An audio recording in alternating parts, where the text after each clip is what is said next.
why it's so important for us as parents raising our children to be sure we're reminding them all the time they're worthy since the day you were born.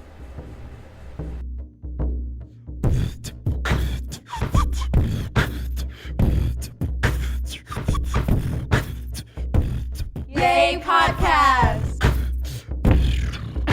Good morning, Native America. Young and Indigenous here. My name is Isabella James, and I'm here with Connor.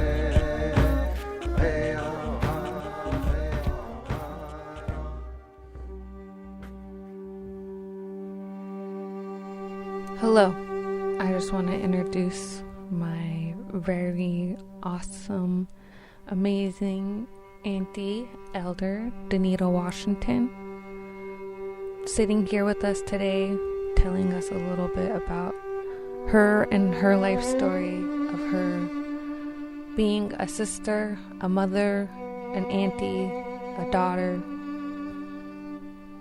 being that mother perspective, and talking about a little of our culture and how it was back in the day and the things that they had to do to survive through that time.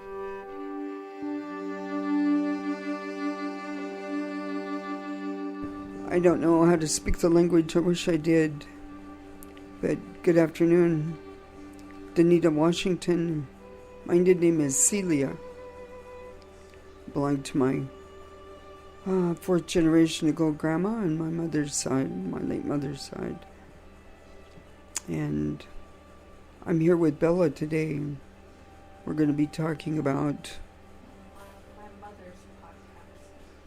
my mother's podcast. So it's new to me. We're going to talk a little bit, I think, about being moms when we were young and growing up. And it just so happens I happen to be a mom at a very young age for my siblings. Yeah. I had to learn to mother.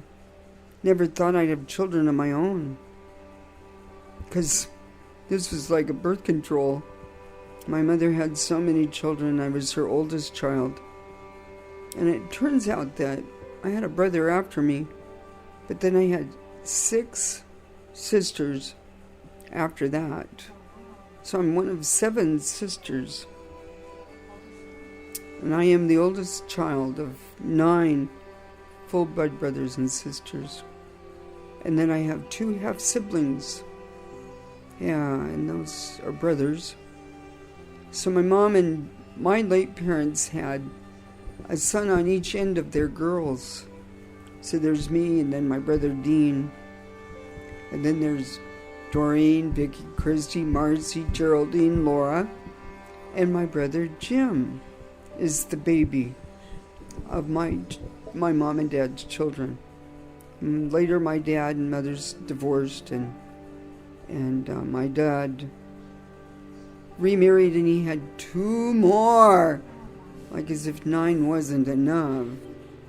And he'd married a young woman, so I think he was wanting to be sure, to let her have an opportunity, and she wanted to be a parent. And so they had 2 boys, Dwayne and Daniel. And now they're grown up.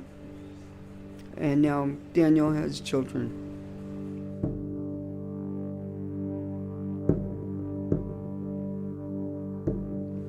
But for me, growing up was really a big responsibility.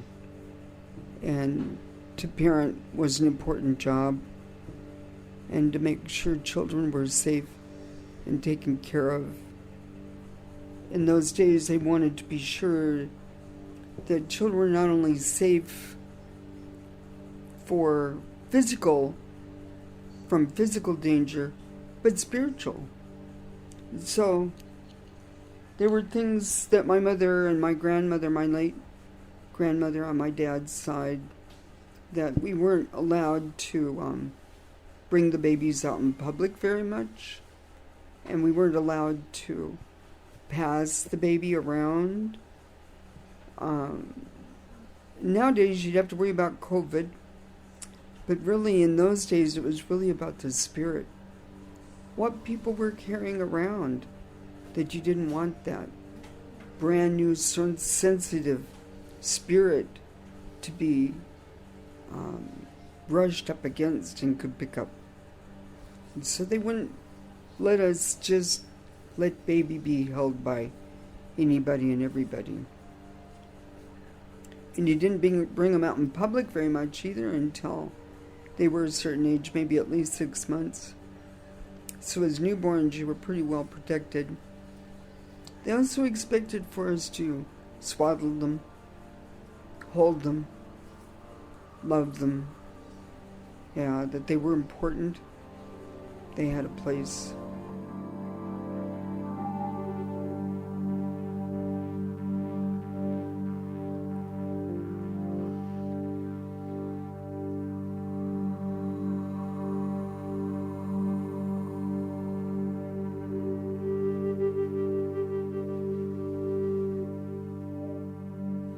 Of course, with my mother, she had so many. That's how some of my job ended up being, but we became so wrapped up in trying to keep up with, in those days, again, we're talking about the 1960s. There was no such thing as disposable diapers, so it was all cloth diapers. So my late mother always had 2, maybe 3 babies in diapers all the time. And of course, there were no automatic washers and dryers, and you either had to go to a laundromat, or in our case, for many years, we had an old wringer washer, and you'd have to hang the clothes out on the clothesline, and it wouldn't matter what kind of weather. When it was freezing, we'd even hang them out, and they'd come in, we'd bring them in stiff as boards, thaw them out. They'd dry out really pretty quickly, amazingly, and almost like a freeze dry, I guess. And then we could use them. And she was used, I don't know, bar ivory soap. Throw the whole bar in the wringer tub, the wringer washer tub, and it's going swish, swish, back and forth in this big bar. And all the clothes would smell really nice, especially after you hung them outside. Yeah, just very, very fresh. Those days we had good fresh air too.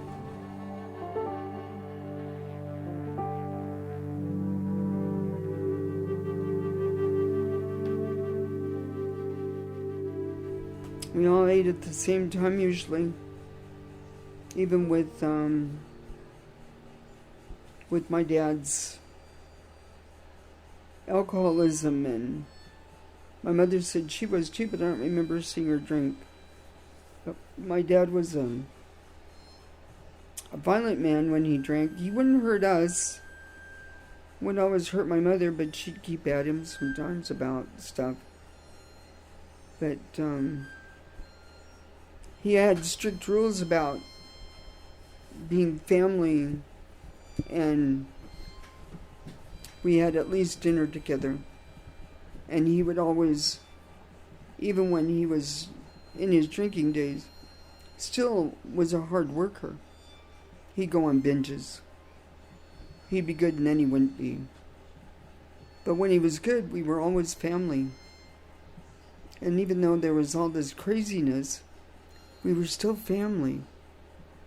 And so we were pretty tight as brothers and sisters. And as children growing up, we had very few friends, and it would have to be the ones that lived closest to us.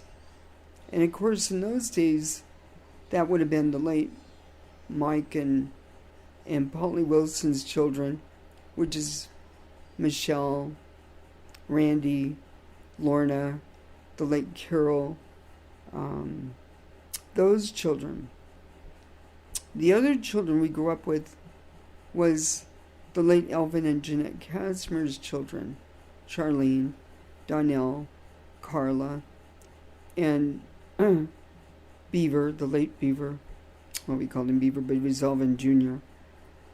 And they were part Alaskan because of their mama. Our late Aunt Jeanette was from Cape, Alaska.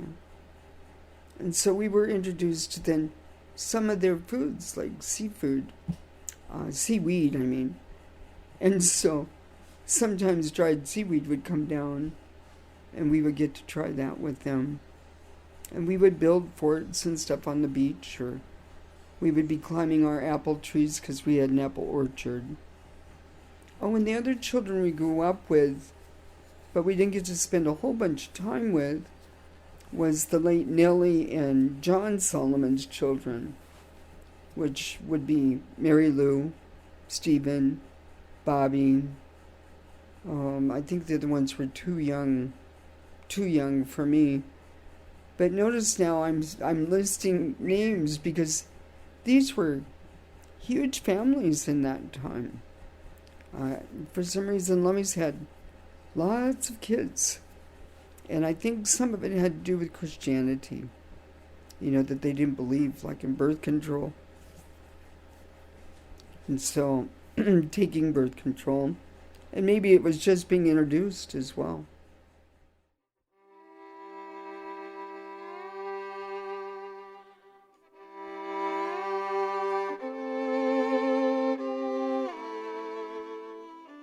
Yeah, I was going to say, how was that when you first became your own mom?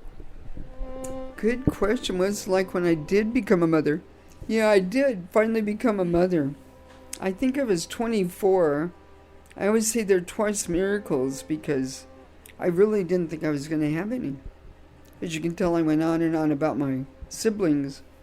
So yeah, I do have two children of my own. Lena, and she's now finally a mother too, and has a 2.5-year-old. And that baby too is a twice miracle. We didn't think Lena was going to have children because she was then later in life too, 30-something, when she had Sophia. And Samuel, our son, has 2 children. Callan just turned 13, and Nakaya, we call her Kitty, and she's 10, I think. But they grow so fast. But as being a mother myself to my own children,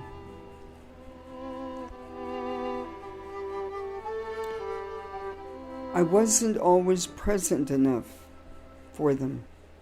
I was either working now because it took Ron and I both to have employment to make ends meet, and it was a struggle to financially in those days too, and we would live from one paycheck to another, and that was always a challenge.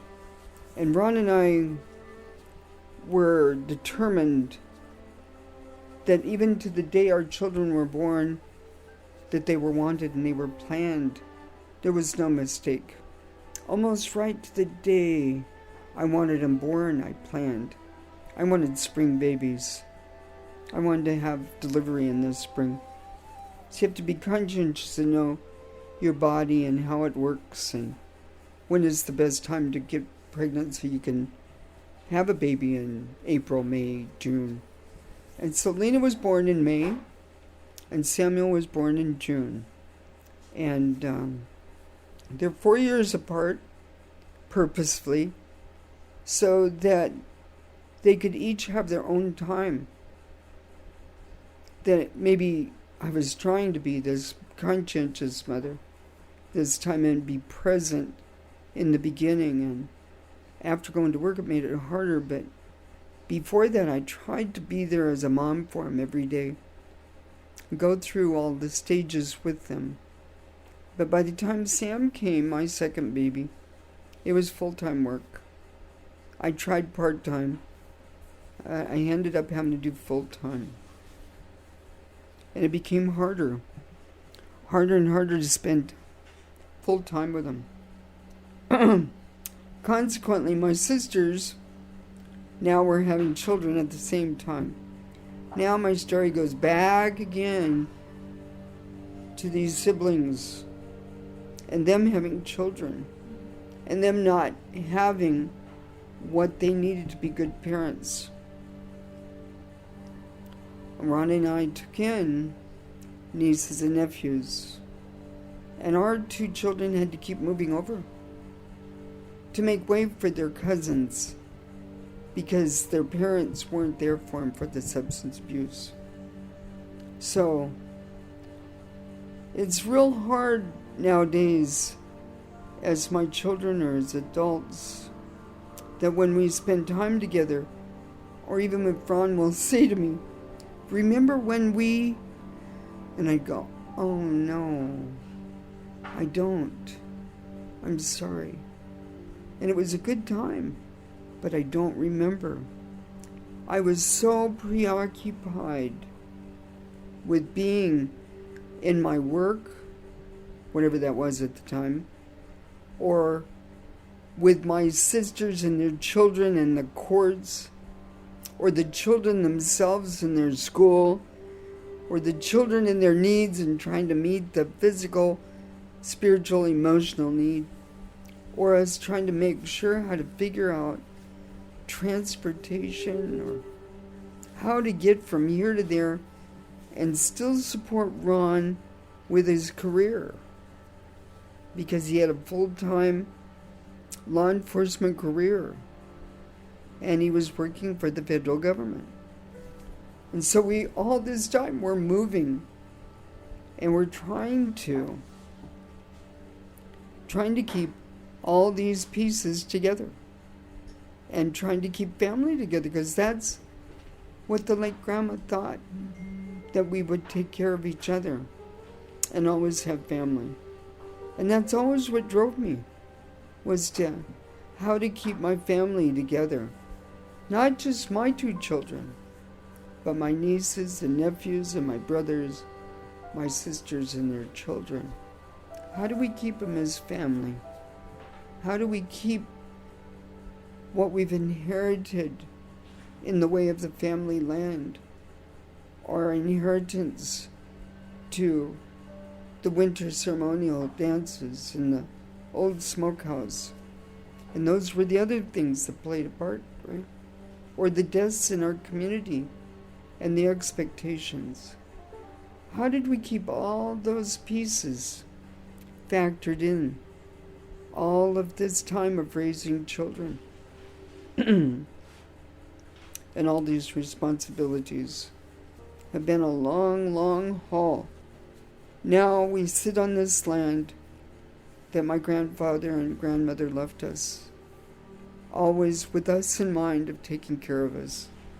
Now my brother and I are finally trying to position the paperwork so that our children are taken care of here on this land still. And we're finally going to finalize it. It's coming. We're finally, almost 35, almost 40 years of this, the land is finally going to be settled amongst us.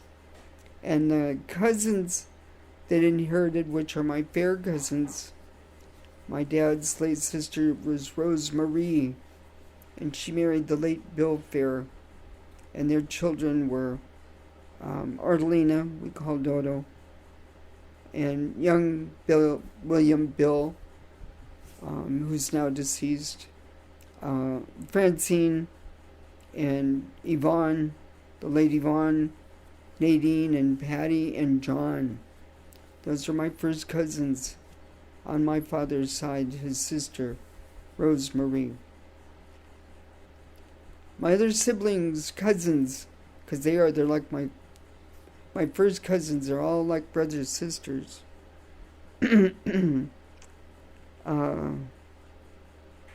Would be the late Elizabeth, she went by Brudewald, and that's my dad's other sister. And her children were the late Christina, Luana, we called her, and she went by Brudewald. Later married Mr. Kinley, Thomas Kinley, and had Kristen and Tommy. And now I'm very close to them yet today. And then she later divorced him and she married Leroy George, the late Leroy George, and had Troy. And Troy's like my baby too. So still really, really close to these cousins. Try to be as much as we can as we did when we grew up. And my late Uncle Victor didn't have children. And who would that leave then?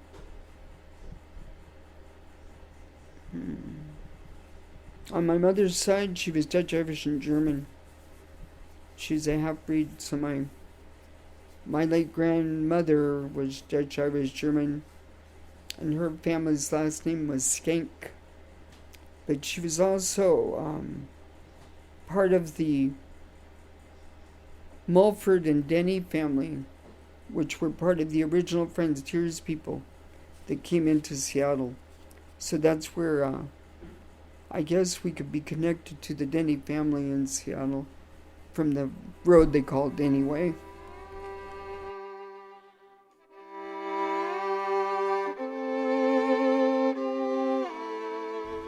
My own two children are a blessing. My grandchildren are a blessing.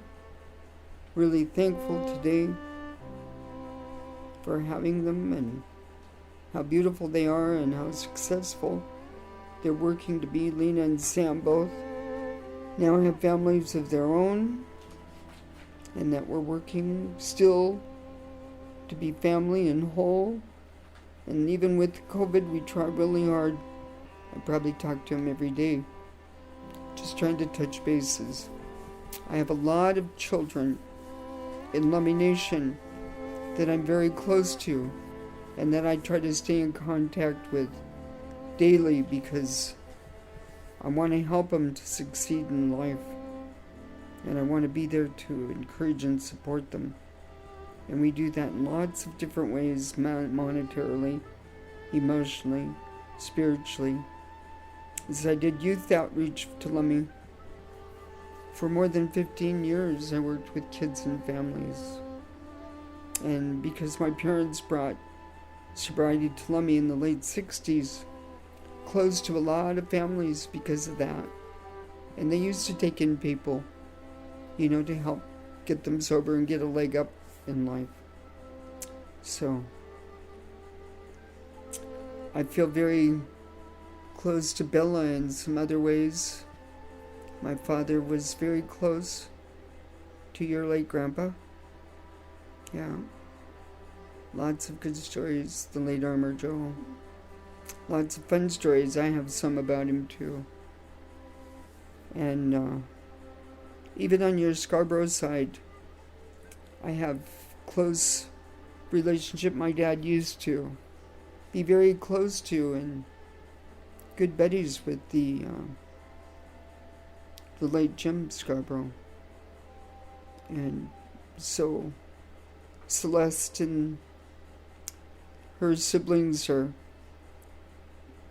in very fond memories when I was very young, but fond because in Lummi there were probably only 600 people when I was a kid growing up. Yeah. So we were very tight. Very tight. He knew most everything about everybody and knew stuff you probably wish you didn't know. Yeah. Yeah. Nowadays we have Tyson, and Tyson is speaking fluent, and he's one of our dancers from our old smokehouse, and we just feel like we're very blessed for his success and his choice of the way he's living. Very blessed with Bella and her family, her little family, and her choices. And I love your daddy to death, Jophius. I love Jophius very much. And I hope he gets it. Yeah, I hope he finds his way. He certainly deserves. Yeah. Thank you. I know. I tell my dad all the time, I'm like, you deserve to have a good life for all the things that you think you haven't done that you have done. I'm like, you deserve to live a good life, you know. You have so much knowledge in you don't even realize. And I think that's so important. It's so important that you teach us. I think sometimes people feel like they're not deserving. And certainly I think a lot of us as Lummi people have been discouraged by the mainstream society, and that really is weighing heavy and showing itself in lots of different ways where people's self-esteem is low. From you're not ever going to be anything, you're never going to be nothing, told things like that by too many different directions in their walk of this life. And what's harder is to convince people that they are worthy. From the day you're born, you've been worthy. And I say that because I've felt that way myself.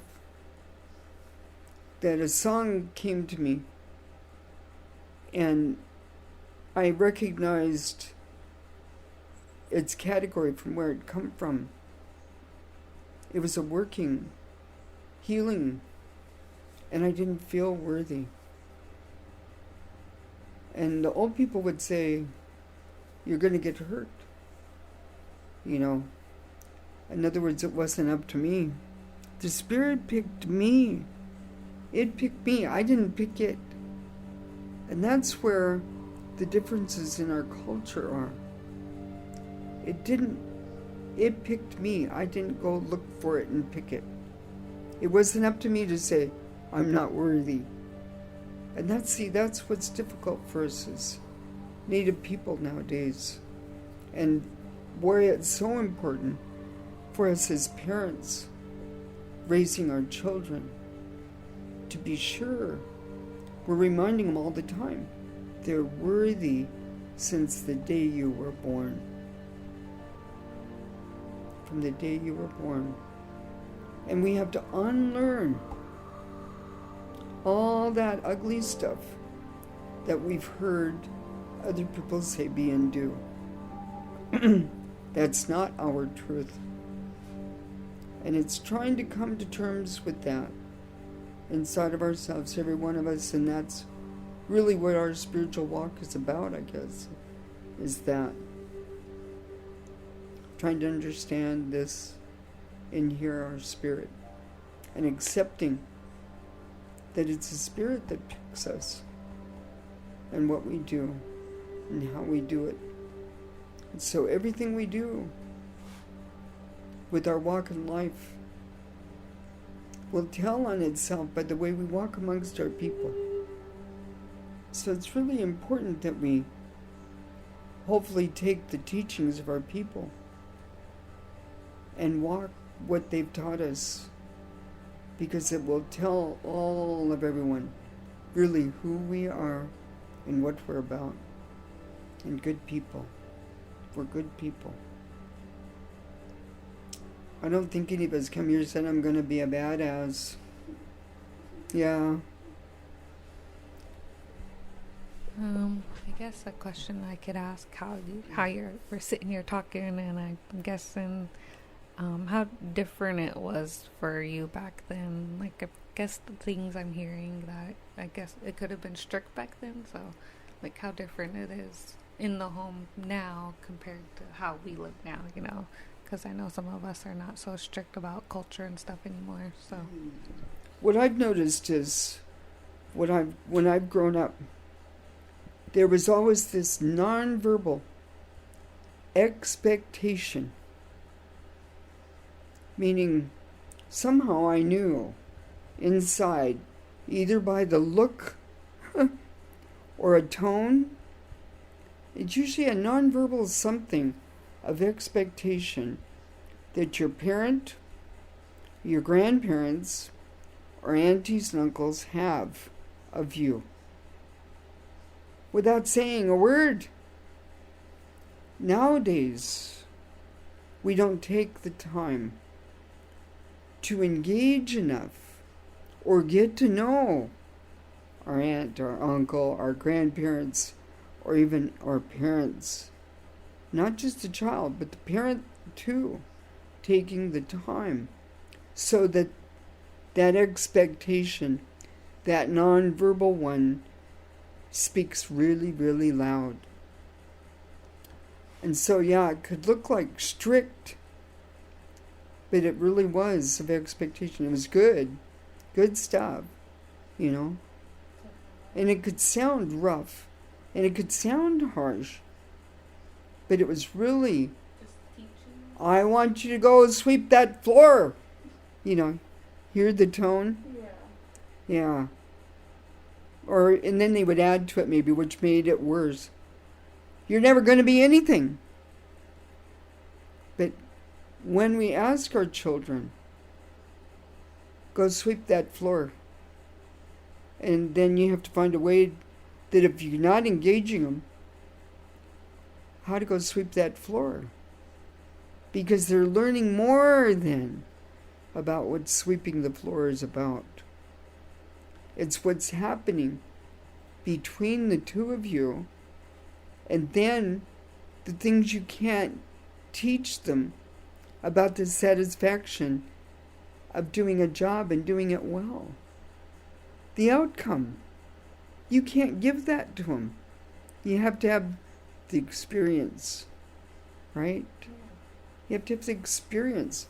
So to me, the parent's job is to provide as many good opportunities with guidance and support, good living, loving support, that when they don't know how to do something,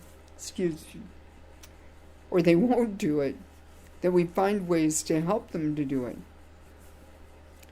And strict too, it could be like, what comes to mind is with my late grandma, my dad's mom, my cousin Francine and I would, when I'd go spend time at my grandma's, Francine was raised by grandma. And so I'd go to visit, and we'd laugh, and laugh. And my grandma would go, "Hush, you girls. Oh, we quit right now." And she'd say, "You're going to go crazy." Of course, as young people, Billa raised her eyebrows. I'm raising mine. I did too, at that young age. Later, Grandma explained there was a fine line of that fine spiritual line between that happiness and it carrying over to the other side of crazy. So in other words, again, there was something about moderation. Things within moderation, that you didn't go extreme about things. Maybe not just laughing, but extreme about things. That everything was moderation and in some sort of balance, and that we walked our way through life that way. My grandmother was always able and capable of physically walking from the house to the car. But we were always expected, as young people, walk your grandmother out to the car. We didn't say, "Oh no, she can do it by herself."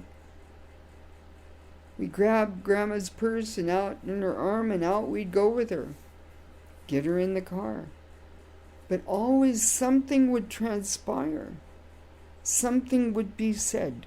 Something could happen. That if you didn't take the time to be with her, you'd have missed it. You'd have never had it. You'd have never heard it. So there was something even as simple as that was important and expected for us to do, because there was something for us there as a treasure for us to not just have the memory of walking with her, whatever it was she was going to say to us and leave with us that was important to her and that later became important to us. Could be about the land, could be about something Grandpa said or did. It could be about what she wanted for me. It could have been future and what she wanted for the business or the land. And we did. I took many trips with her. And so there was this unexpected or expected from her, but it was never verbal, that I would know about this land. But from the time I was 7 years old, my grandma was taking me with her to the BIA in Everett. And we'd get there and she would go, right at the front desk, the front window, I can remember, "I want to talk to Mr. Earl Allen about my Indian land."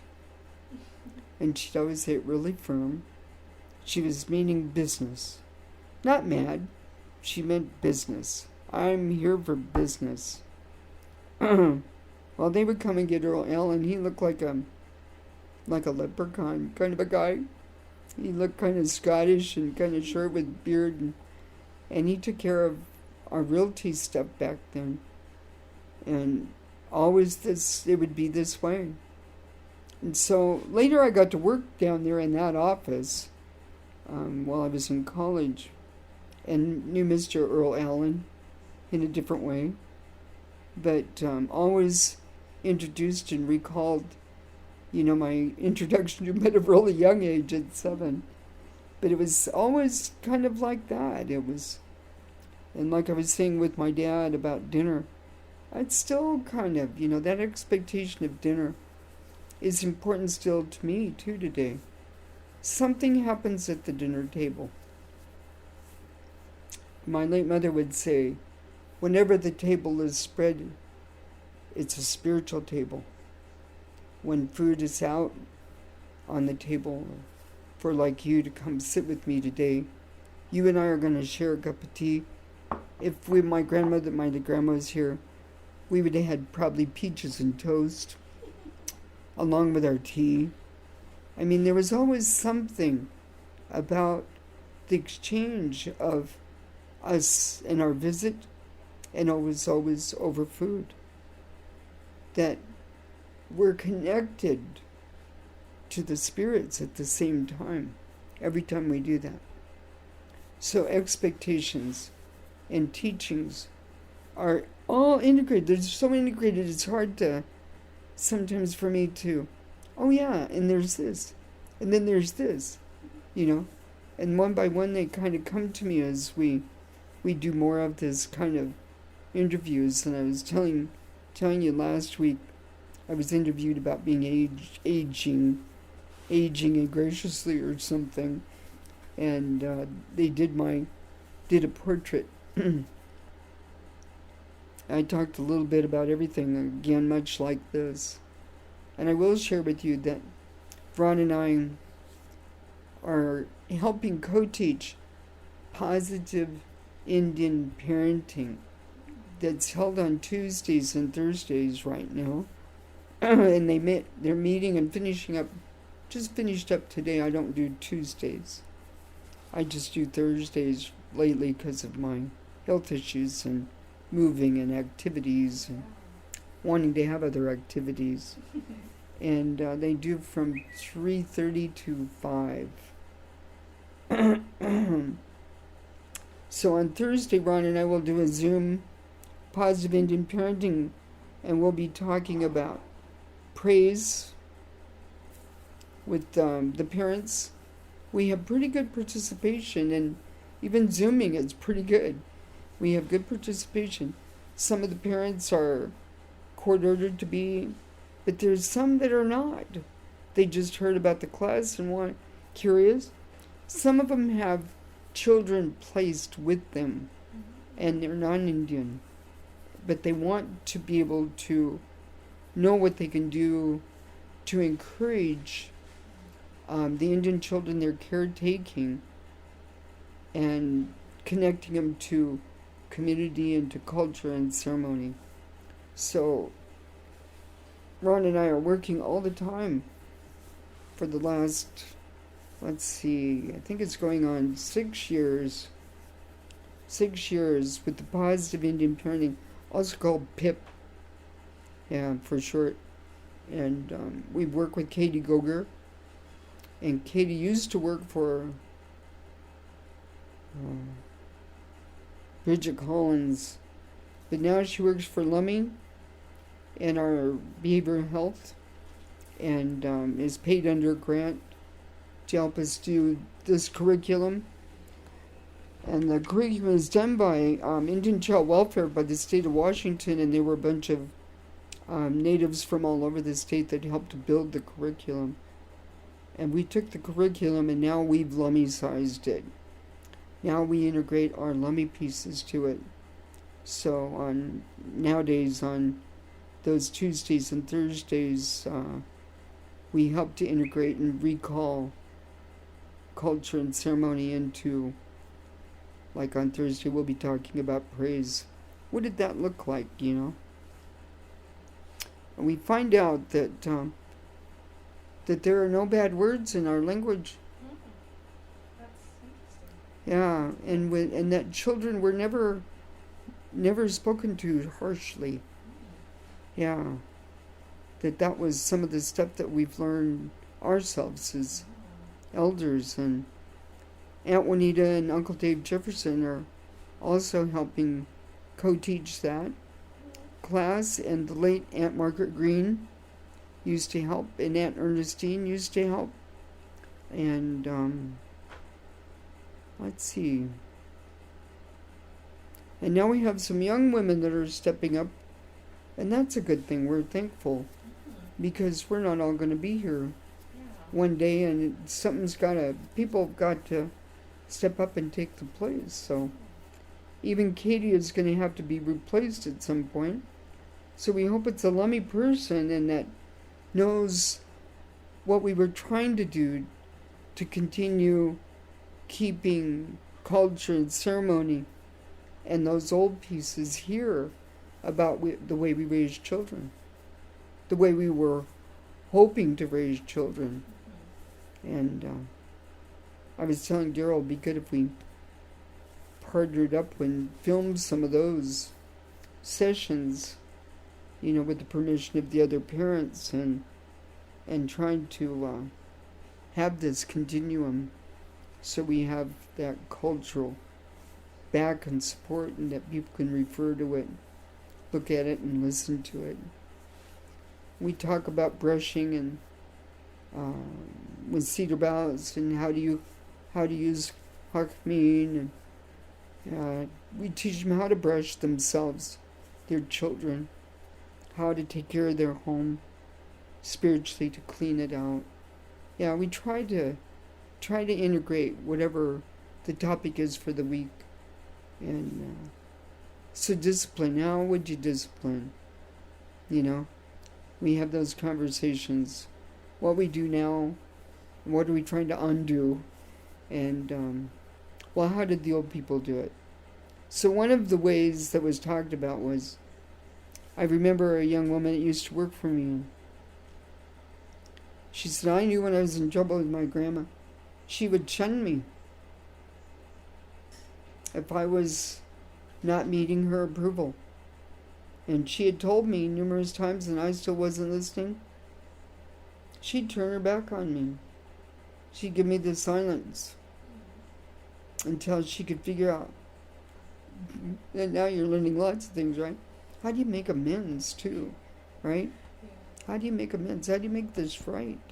How do you get her to talk to you again, So she did eventually figure it out, but that's one of the ways of discipline. Some people don't talk about timeout anymore. I don't know how good that is or how effective. right now I can't think anymore.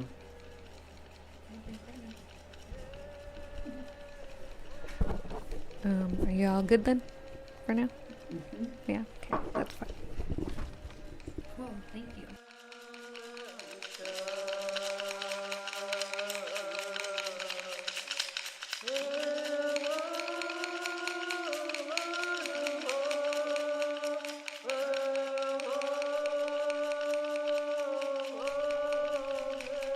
I just want to say Haishka, and thank you for taking the time today, for speaking with me and telling me a little bit about yourself and a little bit of the things that we had to go through and the things that made us stronger as Indigenous people. So to my elder, Danita Washington, thank you for all the things that you've done for us and our community. I look up to you very much for all the things that you've done. Love you.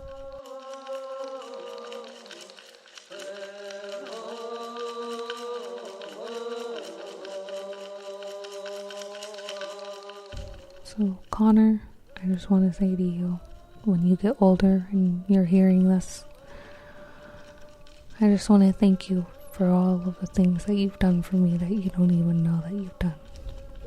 And I want to thank you for choosing me to be your mommy. And I'm so happy that I get to love and teach you and ground you into the person that you're going to want to be someday. And I can't wait to show you the world, and I can't wait to show you the things that I've never got to do as a child. I'm going to go take you to do those things. Not because I've never got to do it, because I want you to learn and experience those things. It's not about just having fun. It's about learning about the different parts of the world and the different parts of people that we don't even know about. The different cultures that we're going to get to learn, but also our culture as well. The day I had you, Connor, I knew that I needed to do everything that I could to make sure that you were gonna be okay. And you are.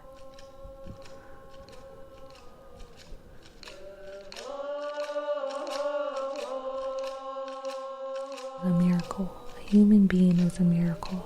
It's a new beginning of something.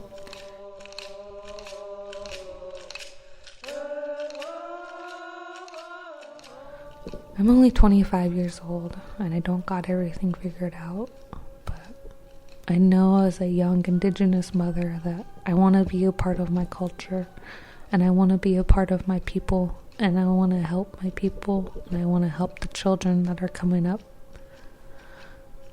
I want to learn my language, and I want to teach my son our language. I want to sing and I want to dance. I want to do all of that. I want to learn new things all the time, every day.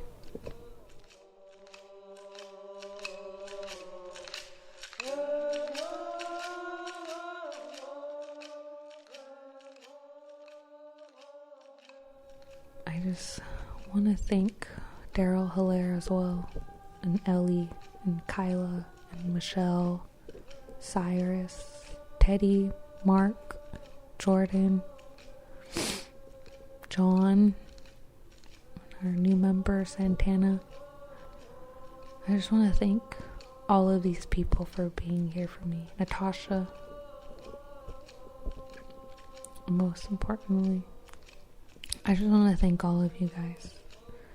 You guys were what kept me going, honestly, every single day. You guys continued to be here for me and supported me, no matter what I was going through. I don't think I could thank all of you enough. I thank you, my people. Thank you for being on this journey with me. And I want to thank you for watching me turn into the mother and woman and lady that I am today. and I can't wait to experience more. Haishka. To everyone that supports us and continues to believe in our podcast, we love your feedback and we will continue to put out more of what we're learning. This podcast is brought to you by the Northwest Indian College Native Connections, a grant funded by Substance Abuse and Mental Health Services Administration. Music by Julie Lewis, Swill Canham, and Mark Nichols. Additional music from the Hilaire family. Disclaimer: the views, opinions, and content expressed in this podcast do not necessarily reflect the views, opinions, or policies of the Center for Substance Abuse Prevention, the Substance Abuse and Mental Health Services Administration, or the U.S. Department of Health and Human Services. Resources: in case of an emergency, call 911. Lummi Behavioral Health 24/7 Crisis Line 1-360-594-1317. Lummi Victims of Crime Crisis Line 1-360-312-2015. National Suicide Prevention Line 1-800-273-8255. Mental Health 24-Hour Crisis Line 1-800-584-3578. 24-Hour Veterans Crisis Line 1-800-273-8255. Dial 1. The National Runway Safe Line 1-800-786-2929. The Trevor Project LGBTQ 24-Hour Line 866-488-7386. Native Youth Crisis Hotline 1-877-209-1266.